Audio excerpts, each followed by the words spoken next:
That should be a little bit better for you.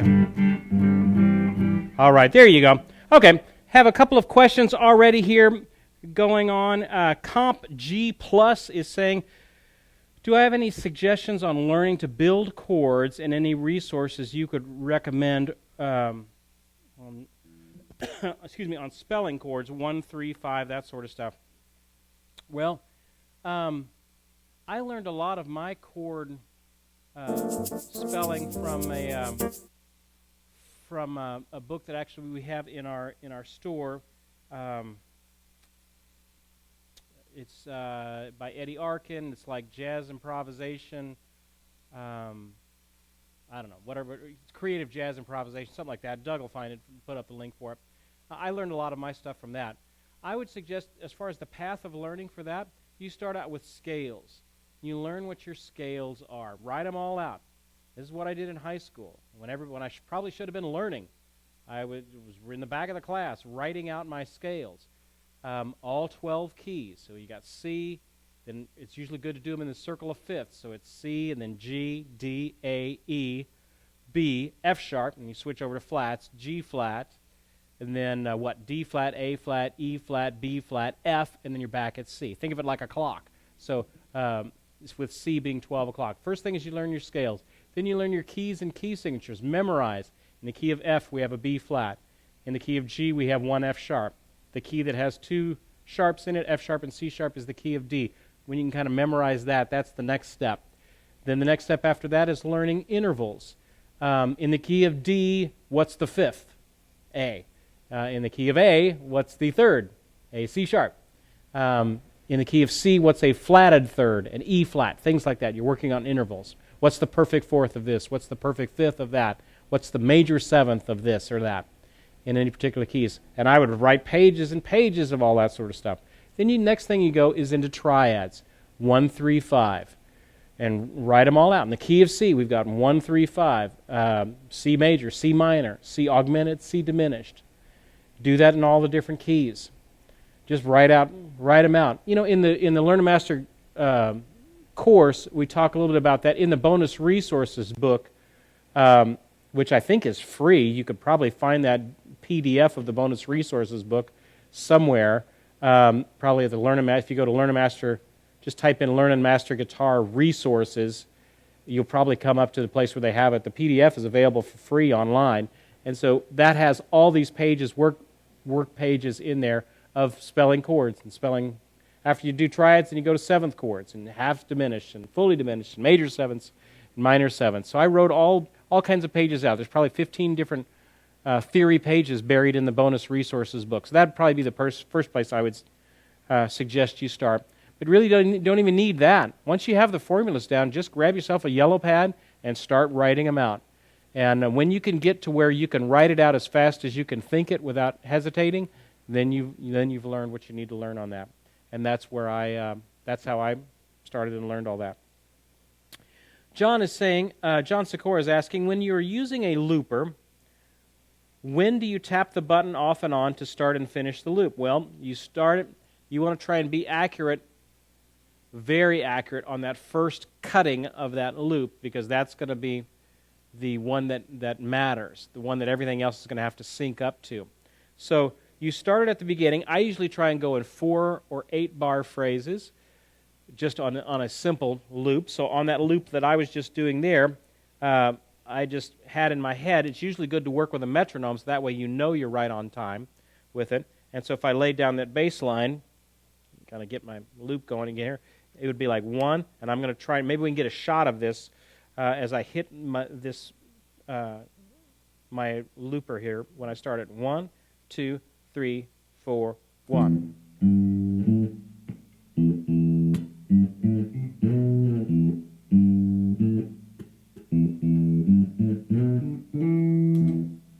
And then I hit it exactly on the downbeat, so I've got a pretty good loop of what's going on there. And then I'll maybe add another, there it blipped, so now it's in this cycle again. 2, 3, 4, 3, 2, 3. So this is a 4-bar loop. So now I add another part on it.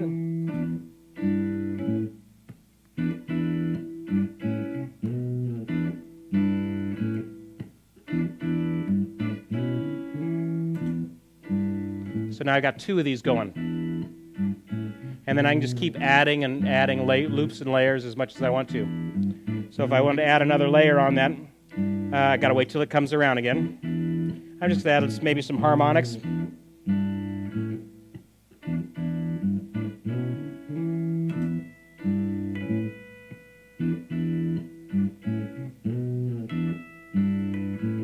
Now if I just let it loop again, it'll just lay another layer on it.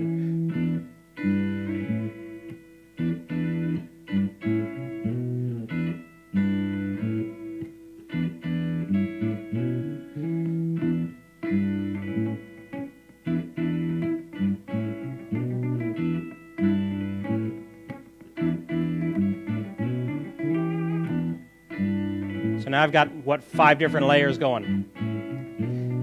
And maybe I can add a little, other little things.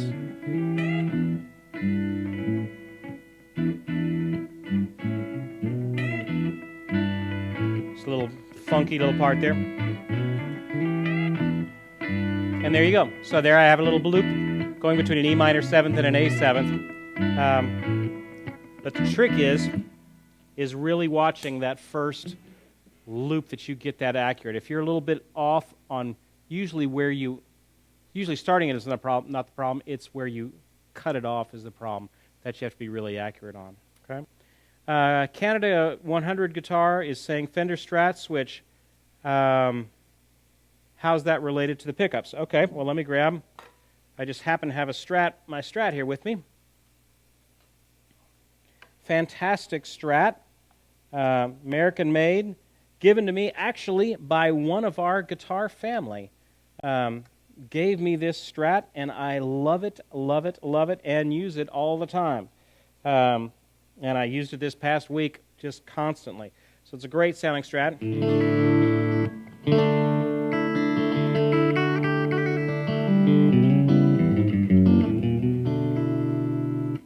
Let me get it tuned up here a little bit. And then I'll tell you how the pickups are wound.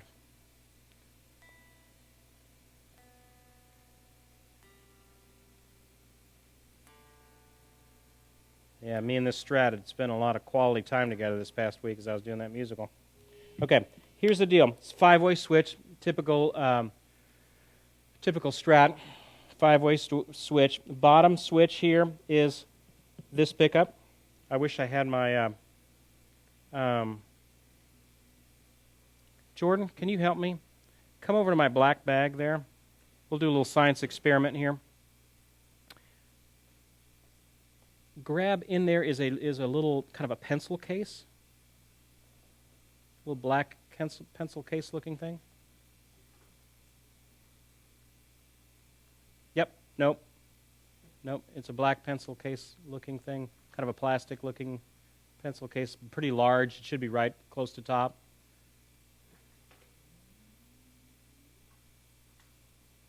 I'm trying to get, if we get it, if I get it, I'll show you. That's it. Okay, thank you to my helper, Jordan. Okay, as we're explaining how pickups work, let's do a little science experiment. I'll show you exactly how pickups work. Hey, remember these? Tuning fork. You don't see these much anymore, but a regular old tuning fork. You whack it and it vibrates. Okay, well that vibrating metal, I'm going to put that over the pickups. So we'll see which pickup is working. So turn my guitar up nice and hot. So it's not over this one. Not over this one. There it is. Okay. So this pickup is the one that's active here. Okay. Not this one. Not this one when I'm in this bottom spot. When I'm in this upper spot, now this pickup is active. Not this one. Not this one. This one's active. Okay. In the middle, it's the middle pickup. Okay. So not this one and not that one. Okay. Now, when I'm down here in position, what would that be? 2. So I'm between the bottom and the middle. Now, these two are going to be active. So I get them both. When I'm up here in position 4, I get these two. Now, what you get that wonderful Strat sound is, that wonderful single coil sound is in position 4 and 2. So when I'm here,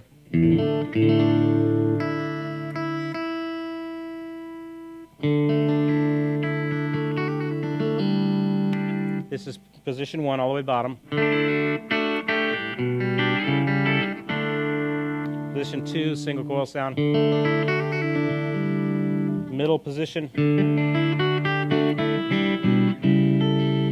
Position 4. Still single coil sound, but a little bit warmer.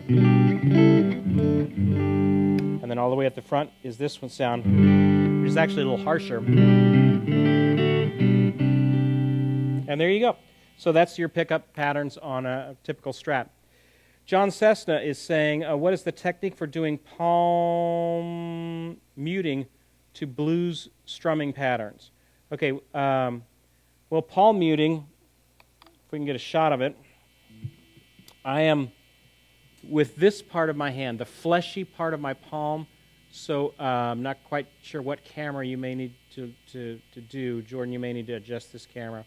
I'm using this fleshy back part of my palm, and I'm putting that right on the bridge, or right on the bridge, a little bit in front of it.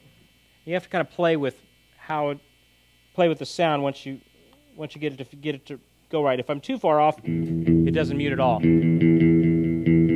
as I move it up forward and get a little bit on it, then I get this really good crisp thump. If I'm too much forward, then it just gets a thud. It doesn't work. So I've got to pretty much be right on that bridge.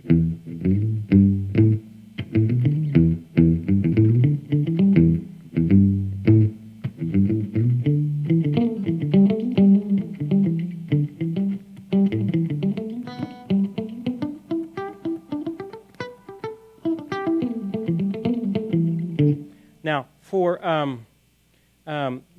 blues strumming patterns, I'm not quite sure what you're looking for there. I mean, some typical blues strumming patterns would be like.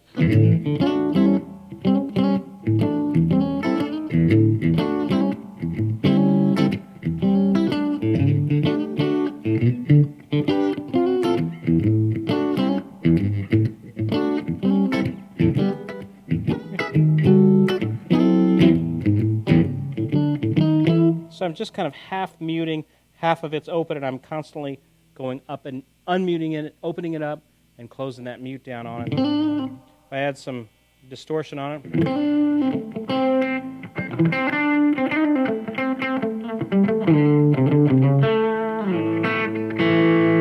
There you go, muting. It's one of the earliest things I learned. Very important technique for learning on guitar. You can do it on acoustic too, but it's most effective on a guitar with pickups and amps and things like that. Larry Sixstring is saying, which is the Mark Knopfler Dire Straits setting as the sound is out of phase? Well, that would be either 2 or 4. That would be the kind of single pole out of phase sound would be that. And that's kind of what typically the sound you want out of a Strat is that sound.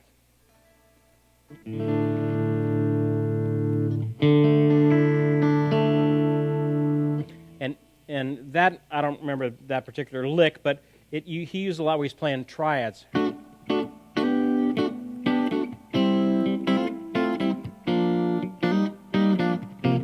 Now, the amp's set pretty warm, so it's going to, if it was set a little bit more bright, you would kind of hear that sound a little bit more. John Steele Q is saying, am I thinking in pentatonic patterns for that jam that I was on? Well, it was an E minor 7th to an A7th. All right, theory buffs.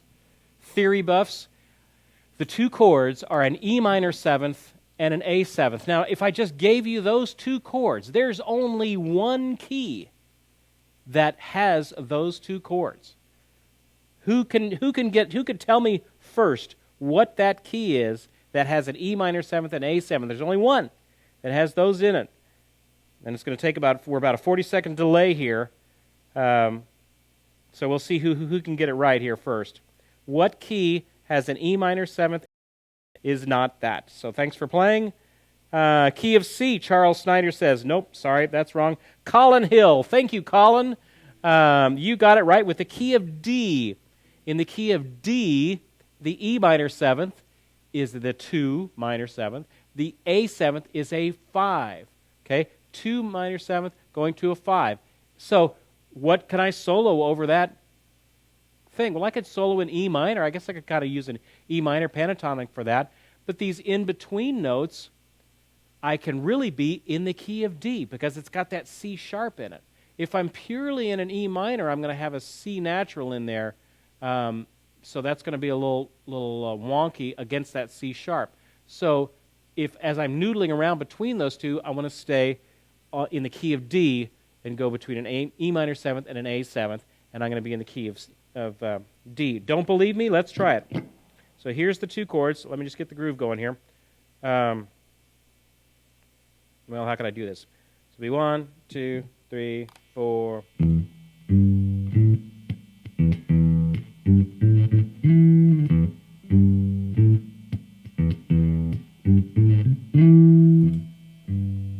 Okay, so there's the groove.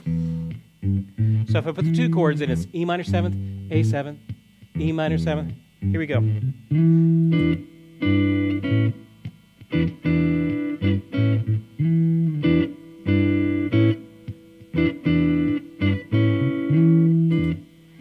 E minor 7th to A 7th, E minor, A, E minor, A, E minor. Okay, so even just with that, if I played a pure E minor pentatonic,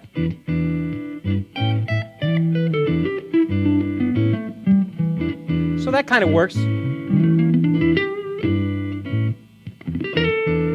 Add a blues note in.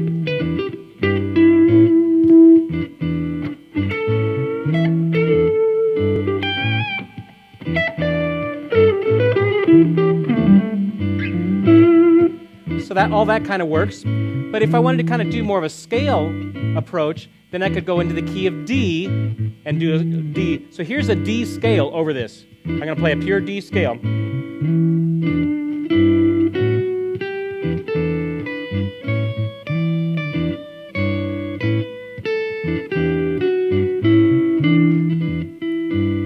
Now, it's kind of based around an E, so I want to kind of hang close to an E, but in between, I'm playing a D scale.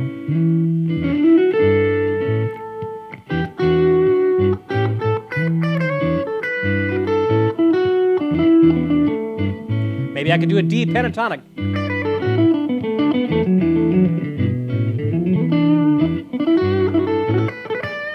That's a D pentatonic. Or if I do a pure scale, maybe I could do my 3-note on the string scales.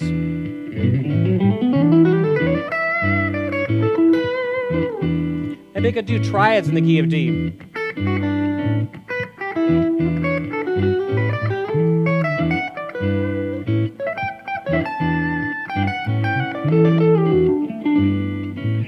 Okay, so a lot of cool possibilities there. A lot of cool possibilities with all that. Okay, Danny Arnold is saying the switch settings same for a fat strat. I believe so. I don't have one here with me to test out, but I believe it's the same. I believe it's the same. Maurice Carter is saying playing in the minor keys like E minor, what scale fit right with a minor key? Okay. Well, in this big world of ours, we've got major scales, major keys, and minor keys, and each one of those is connected, has a sister scale with it. So in the key of C, C major, its relative minor is A minor. So in the key of C major and A minor, they both share the same key signature. So I could play a groove in A minor and play a C major scale over the top of it, and it would work. Okay. And let's say if I'm in the key of G major and E minor, those are relative keys to each other. So over that G major, over that E minor pattern that I just have going there, I could also play a G major scale. But that G major scale is going to have a C natural in it. That's what I was talking about. So an E minor is in 3 different keys. You got to think of it. An E minor is in the key of C, an E minor is in the key of G, and an E minor is in the key of D. So there's minor chords in all of those keys. So those are the things you need to remember. It's the root of a major scale to the 6th step that gets you to the relative minor. If I'm on the relative minor, like A, and I want to get to the major key that works with that, I just go up a minor third, A, B, C, C major, and A minor. Those are related. So there you go. Why is there not a lot of information on minor scales and minor keys? Well, they're kind of related to the major scales. I don't really bother learning minor keys. I just associate them with the major keys. So E minor, I just think of that as a G major scale starting on an E and ending on an E. E, F sharp, G, A, B, C, D, E. That would be an E minor, natural minor scale. And that's just, just think of that as the key of G, starting on an E and ending on an E. Dave C. is saying, can I demonstrate the Phil Keaggy finger stretch on the neck? Okay. All right. We've done this a couple times. Here you go. Here you go. All right. The Phil Keaggy finger stretch. Here's the deal. Now, I put this in a, what did I do this on? I did this on the chords that you need to know live lesson that I did probably about a month or so ago. And there's also a set of chords that went along with that lesson. But I think I did also do the, it was either that one or the jazz arpeggios that I did the Phil Keaggy lesson. And the PDF to that I think I put online for the 5 chord shapes that are the Phil Keaggy finger stretching exercise. So basically, here's the deal. If I'm going to start up here at the 5th fret, or excuse me, the 10th fret, as I'm playing, this guitar is kind of adjusting here a little bit on tuning.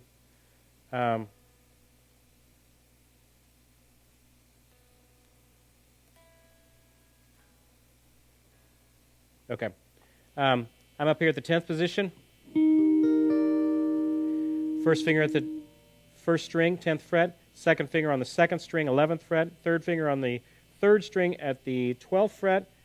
Pinky on the 13th fret, 4th string. I move the first finger down 2. Kind of scoot up here so it'll be a little easier for you to see. Okay. Then I move this finger down 1. Third finger down 1.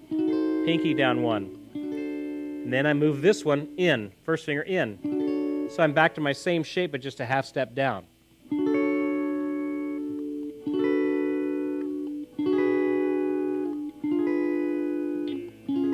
Try and get all of them as clean as I can get them.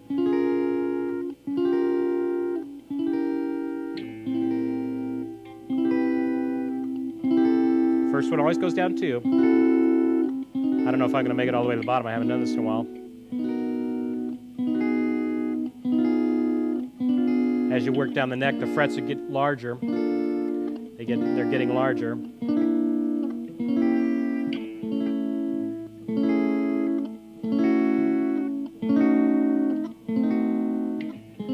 This is the last one.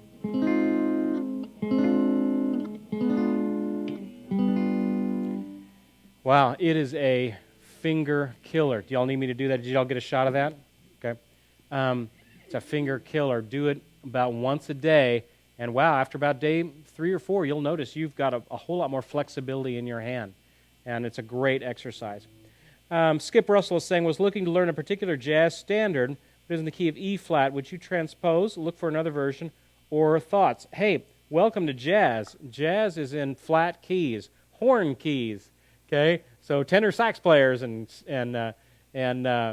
trumpets and things like that can play along with it. You're going to find a lot of jazz songs in E flat, in B flat, in F. You're not going to find a lot of jazz songs in A.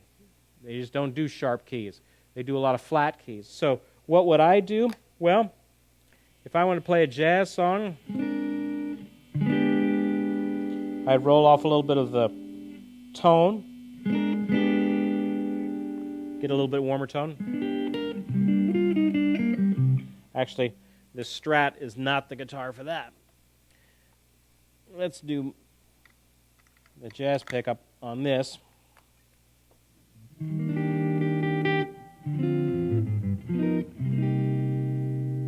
Maybe go finger style.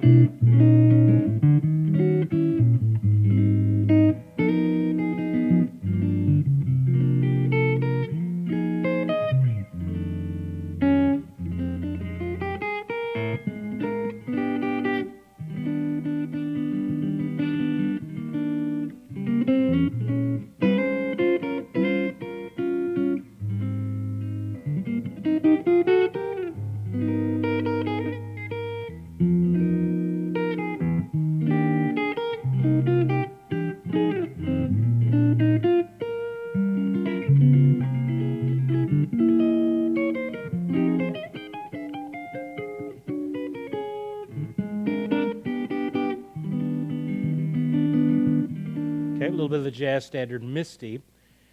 That was in the key of E flat. It was just a song I could grab in the key of E flat. Now, you're asking, would I transpose it to make for an easier way of doing it on guitar? Hey, not for jazz. I wouldn't do that.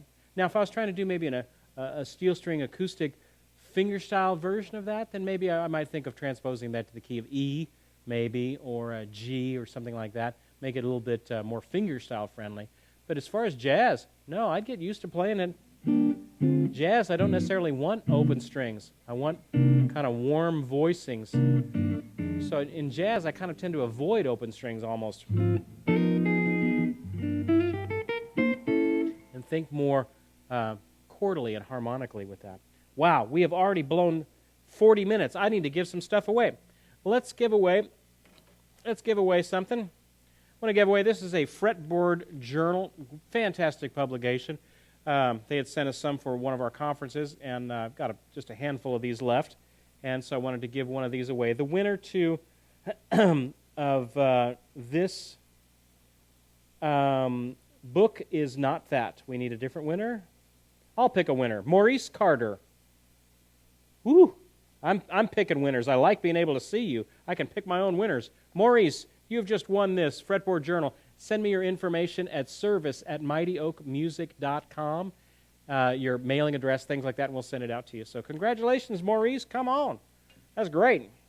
Let me give you a couple of announcements here while we're taking a break just for a second. Hey, our guitar gathering community, our discussion board, while we were off for this past week, we hit 1,000 members. You guys hit over the 1,000-member mark. I've been kind of watching it climb up there, and we finally broke to 1,000. I think when I checked just a little bit ago, it was 1,008 members. So if you haven't yet joined, it's at guitargathering.com/community. guitargathering.com/community. You're going to find information, encouragement, support there. It's all free. There's YouTube videos there. There's free things that you can download. Check it out at guitargathering.com. There's people chatting there almost 24 hours a day. There's people chatting in there. Good place to ask questions. A good, supportive group of folks. I love our little guitar family. A lot of guitar families are just filled. Guitar discussion boards are just loud mouths putting down everybody else. That's not what our guitar discussion board is about. We are unapologetically positive and helpful. So, and we have all kinds of fun things going on there. You know, I was just looking today. We have a monthly recording challenge, which is, let's see what it is for March. Uncle Hammy, one of our, Steve Hamlin, one of our great members, puts this one up. And this one is, our monthly recording challenge is Play Me Some Blues. So what you do is you just record yourself playing some blues, a track. You can put up a SoundCloud file, a WAV file. You could put up an MP3. You could put up a YouTube video of yourself playing. And we just submit them all. You submit them all by the end of the month, and we have a winner every month. That is the monthly recording challenge. It's great. It's fun. It's a way for you to express the music that's inside of you to where you're not just practicing all the time. We need a place to let our music out. Okay, so that's a good place to do it. Another thing we've got going on there that I saw is Cindy, one of our great forum members. She had put up, we're going to do we just launched the forum a couple of months ago, so we're going to have our first forum CD. And so I think the deadline for that is the end of April, mid-April, something like that. And you submit MP3 files to her, and we have an official forum CD. And then she burns it all. I put all the tracks up on the discussion board. We all listen to everybody playing their tunes. And I love it. We got beginners on there. We got advanced players on there. It's a chance for you to start creating. So we've got our monthly recording challenges. If you want to do something a little bit more official, put it on our first forum CD. And those thread links, Doug can put those up for you there on all that. So there you go. CJ Ray is saying, are we going to do the question and answers again? Yeah, I try and do this every month or a couple of months. When we're kind of in between guests and things like that, we'll do questions and answers. All right. I think that is all our Guitar Gathering Conference, June 20th through the 23rd, right here in Nashville, Tennessee. You know, the early bird registration ends at the end of this month. So if you're kind of waiting and holding out, price is going to go up at the end of this month. So don't wait. It goes up after this. And we've got workshops. It's hands-on. It's not just you sit there and you watch some guy play. It's not that. You're sitting, you're learning stuff, you're going to classes, you're learning skills by these great players and artists. We've got evening events.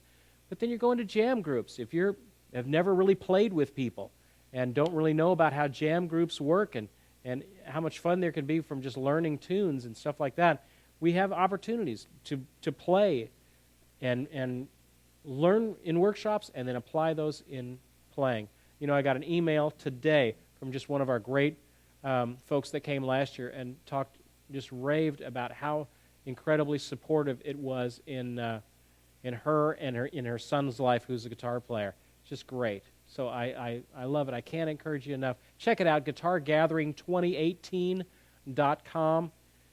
It'll be one of the most economical guitar conferences you can go to these days. We were featured in Guitar Player or Acoustic Guitar Magazine.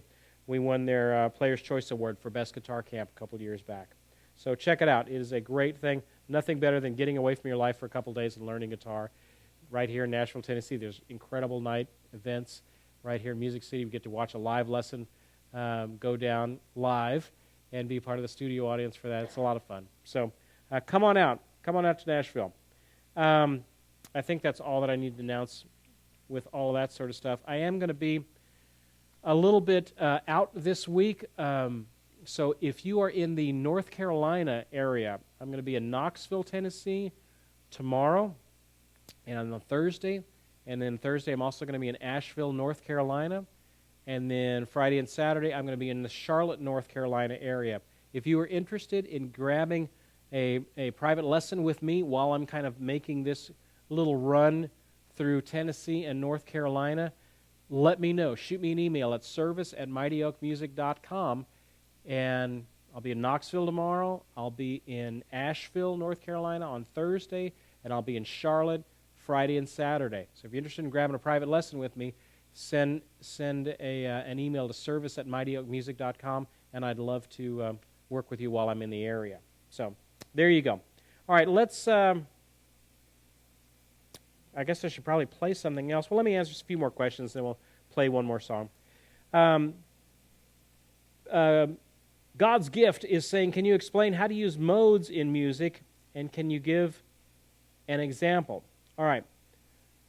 Well, I can't really... Modes is there's whole college courses on modes. Here's basically the deal with modes. I don't use them. I think constantly about using the major scale and the major key as a reference point. And then I'll go within that key, like if I was in the key of G, I'm thinking, or if in the key of E minor, I'm thinking in the key of G, I'm just starting on an E. So technically that would be a mode. But rarely have I ever been on a bandstand or in a recording session and the guy turns around and says, hey, this one's in Dorian, or this one's in Phrygian, or this one's in Aeolian.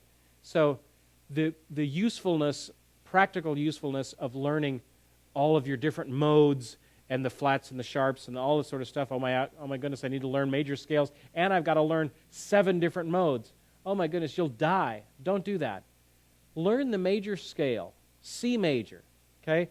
If you think of it as a timeline or as a number line, C, D, E, F, G, A, B, C, well, actually, that scale continues out both directions. It's a pattern of notes, but it's not just that. It kind of goes in both directions. So if I'm playing a key of C, well, if I just keep going down, I can just keep going down that pattern and up that pattern. Keep going up. So it's just a part of that line. Now, if I go from C to C, that's called a major scale. Or if you think of it in modes, it'd be the Ionian mode. Okay. Now, if I stay on that key of C, but I'm not going to go from C to C, I'm going to go from D to D.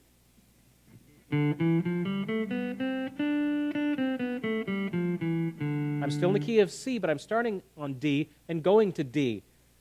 That is called the Dorian mode. So if I'm playing a little groove, let's say maybe in D minor, let me play a little groove in D minor.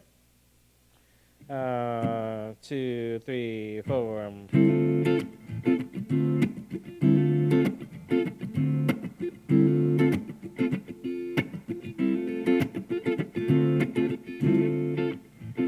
so there's my groove in D minor. So I'm going to play a C scale, but I'm going to start from and go from D to D.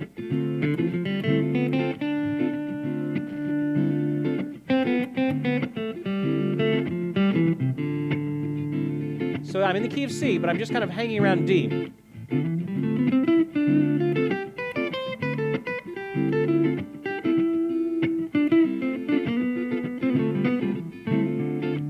Okay. Now, if I go to, if I'm in the key of C and I start on an E and go from E to E, that would be called the Phrygian mode. Okay. Now, since I have my D minor mode here, it's built off of the third step, the Phrygian thing is. So even in D minor, if I'm in the key of B flat major, the D minor would be the third step, so it would be the Phrygian mode. So here I still got my same D minor groove, but now I'm going to play in the key of B flat, so I would be in the Phrygian mode. So I'm going to start off in Dorian, C scale. I'm going to play Dorian, so D minor is the second step.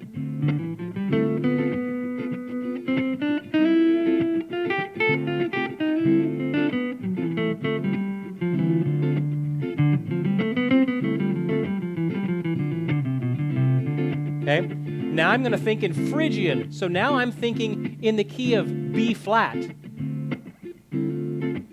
I'll just play the scale.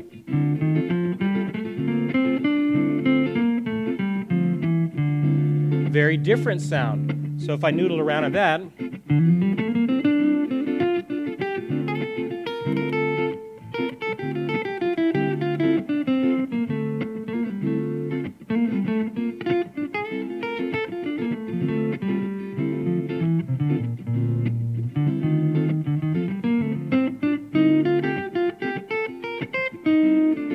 got that E flat, so it doesn't work quite as well. Now, if I go from the fourth step to the fourth step, if I'm in the key of C, that would be F to F. That would be what's called the Lydian mode. Okay. If I go from the fifth step to the fifth step, from G to G in the key of C, that would be a Mixolydian mode.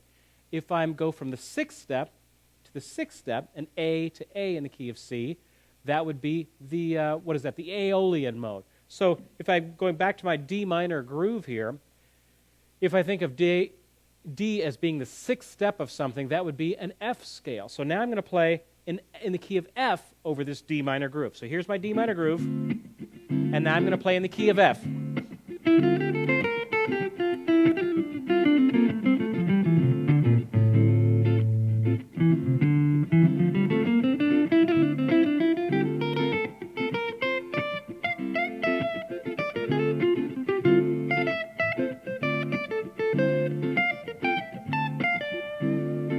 So there are your three modes that work for minor. Dorian, here's Dorian. Listen for the sound of it.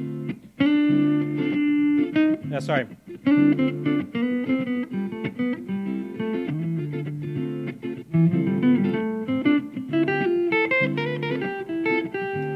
That's Dorian. Okay, here's Phrygian.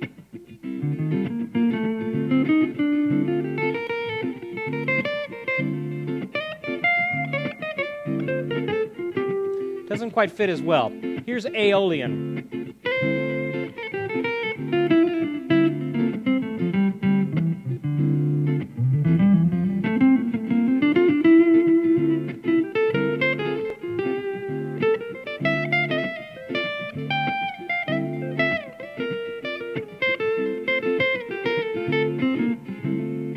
Okay, pretty hip sound. All right. And that's how they go. You can also go from 7 to 7. That's the Locrian mode. Hardly anybody uses it. Okay, there you go. Let me see my questions again there. My empty heart, do I ever write my own songs? Occasionally I do. CJ Ray is, so you know modes, obviously, but you're telling us not to get too hung up on it. The short answer is yes, don't get too hung up on it. Okay, it's cool. I know it's cool. It's kind of mathematical. They've got these funky sounding names. It's also mystical modes. Aeolian, it's Phrygian, and it's the Mixo whatever. We guitar players, we love that kind of stuff. You ever bought that Guitar Grimoire series? I'm sure the guy's a billionaire by now. It's all just, if you ever opened up one of those books, I'm yet to find one person that's actually gone through the book. It's basically just a phone book of neck diagrams. And it's you know, very analytical, very, very analytical, that side of your brain. And it's just mind-numbing, okay? And we kind of, modes, we kind of think that's so mystical. That must be the secret to great playing, is knowing the modes, Hey, I play for a living. Truthfully, it's not that important. It's kind of helpful in some situations. You know, minors, you can kind of have know which key, a major key you can associate it with. I kind of generally relate it to the major keys anyway. It's good to know what they are, but I wouldn't go overboard. Oh my goodness, I've got to know my Locrian mode in every key and be able to recite it, stuff like that. You kidding? I don't have that many brain cells to be able to figure all that math out. I just relate it to the key. Oh my goodness, what is an F-sharp Locrian scale? I don't know. I just go to the key of G and go to the 7th step and spell it in G. F-sharp, G, A, B, C, D, F-sharp, G. Oh my goodness, Steve, did you memorize that Locrian scale? No, I just knew it was the 7th step. What major key has the 7th step of an F-sharp? It's a G. So there you go. Jerome Landry is saying, when playing pentatonic patterns, the one finger per fret rule is recommended. I'm not quite sure why I know what you mean by the one finger per fret rule. Is that mostly for learning the patterns, or is it okay to use finger combinations that work better on some, not all patterns? Yes, use all combinations that you can with major scales, pentatonic scales, whatever. Pentatonic scales, everybody kind of gets stuck in this box. Everybody gets stuck in that box. You don't realize that that's just one of 5 different positions. Here's another position. Another one. Another one. And now I finally repeat back to the original one down here. So if you want to learn your pentatonic scales, don't just learn this first box. Try and apply it. Try to go through all the boxes in one key. That's a good exercise. Hey, I'm going to be in the key of C. Let me go through all of the pentatonics, and not just up and down. I'm just going to go one direction on each. Now I'm going to descend in the next one. Now I'm going to ascend in the next one. Descend in the next one. Ascend in the next one. And you can go as full length of the instrument. Can I go one more? Let's switch keys. Let's go to the key of F.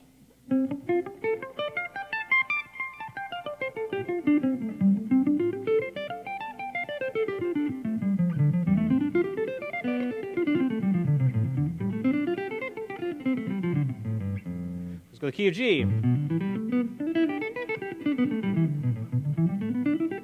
Maybe I can add blues notes in it.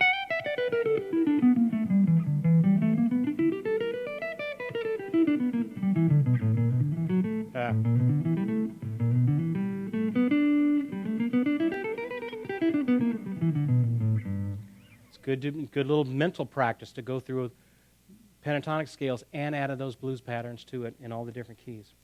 C.J. Ray, circle of fifths, how important is it? Yep, know what it is. It's a very important concept to understand how chords move. Chords tend to move through in patterns up and down, backwards and forwards on that circle of fifths way of patterns, okay? So it's a very important thing to understand. It's not like you're going to be studying it every day.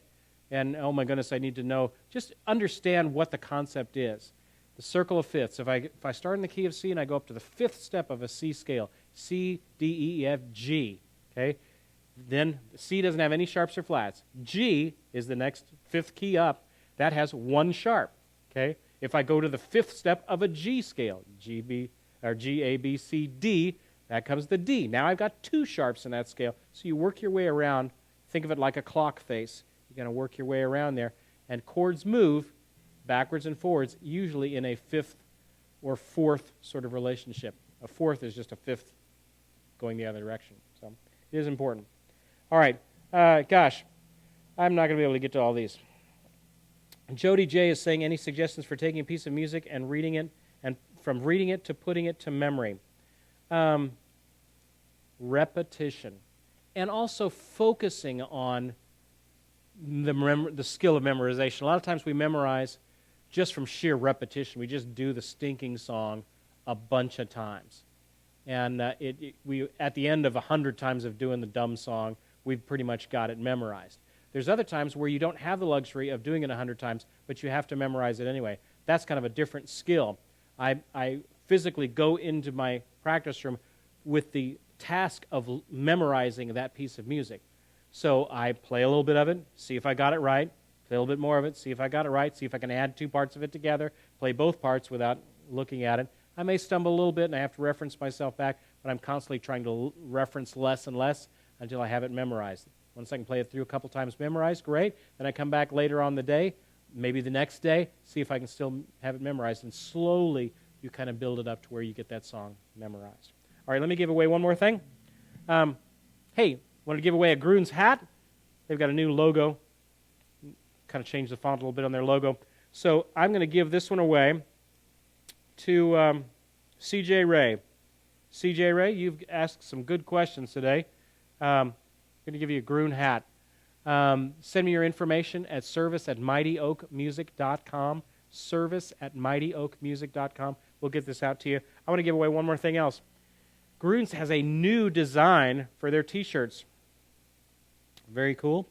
So here's an extra large. Somebody's about to win this. The winner of this, pick one. JR Unplugged. JR Unplugged, you have just won a Gruhn Guitar shirt. Congratulations. That's a cool one. Send me your information at service@mightyoakmusic.com, and we will get that out to you. All right. Wanted to encourage you a little bit on practicing. Think of it associated with the number 3, the power of 3 in your practicing. Okay, you want to practice generally 30 minutes. That's a good practice time. If you can do that 5 out of 7 days of the week, you've got it. If you can do at least 3 days out of the week, you want to be able to pull in 30 minutes. Okay. Now, if you can do twice that, where you do it 6 out of 7 days out of the week, then you get 3 hours worth of practice. That's great per week. That's fantastic. Okay, so just kind of remember 3. Your practice session should have 3 parts to it. A part where you're learning skills, pentatonic scales, major scales, new chords. I'm learning skills. The second part of it should be where I'm learning songs. I'm applying those skills to a song, you know. So I'm not just learning that this is a B-flat, wherever that is, B-flat 9th, kind of a B-flat 13th with a flat 9, to an E-flat major 7th. I'm learning that that's the beginning to Misty, the song Misty. Okay? I'm applying those skills to a song. Third part of your practice should be creativity. Exploring a little bit musically on your instrument. Well, I could do maybe... That's kind of fun. What if I did... Oh, that's kind of fun. I'm just moving this one note up and down.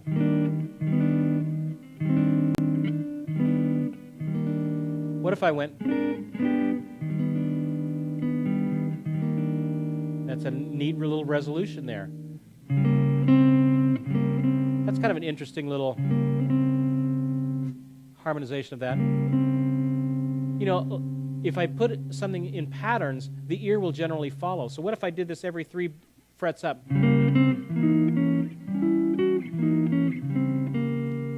That's cool. What if I did it? Oh, Steve, is that a magical number? No, it's not. What if I did it 2 frets up?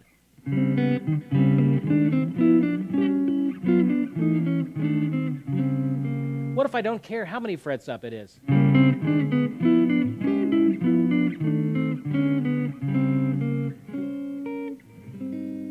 Hey, as long as I land on the right one before I resolve, I'll give you a hint, it doesn't matter. Okay, I'm just going to start somewhere, and I'm going to end on an E-flat major 7th. I'm going to start anywhere. I'm not even paying attention.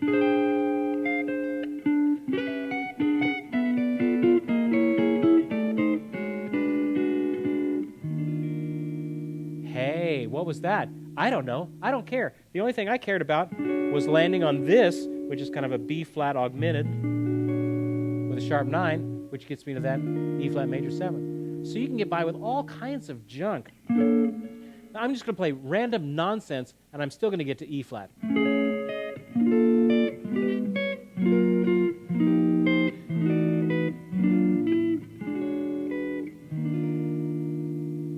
Hey, I still got to E flat, and all of this other stuff was just random nonsense. If you can create little patterns with that, hey, that works.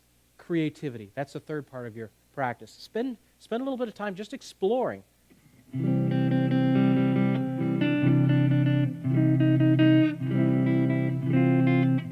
Which notes work? Which notes don't? Hey, what if I just move the whole shape?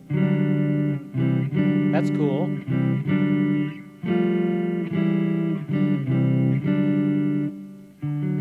Very cool little D suspended. Same thing as a C. Explore around, move shapes around.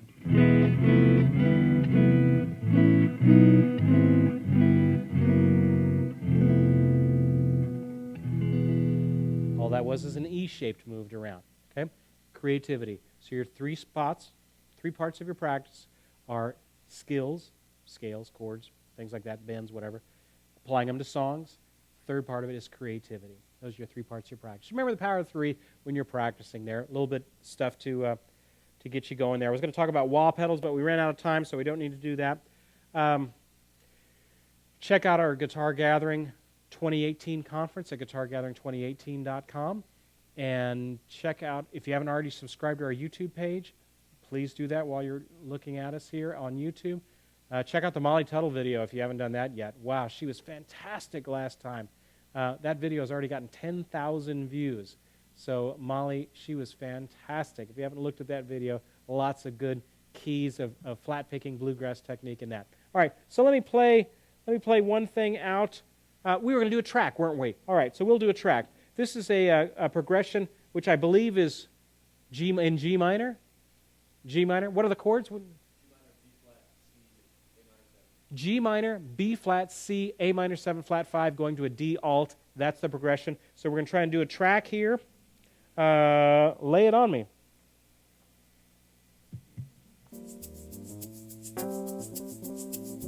Can you crank the track up for a little bit?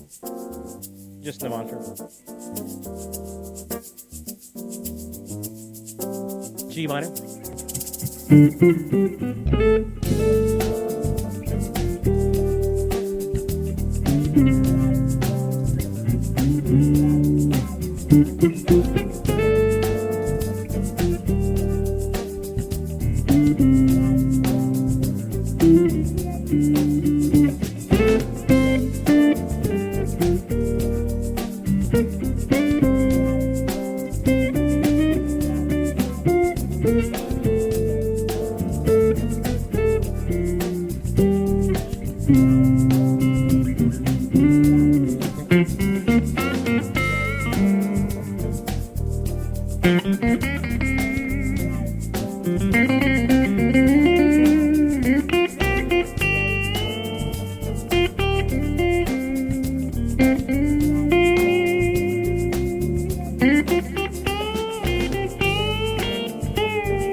All right, you guys have a great night. We will see you all next time. Next live lesson is March 20th, 2 weeks. See you guys. Keep up the practicing.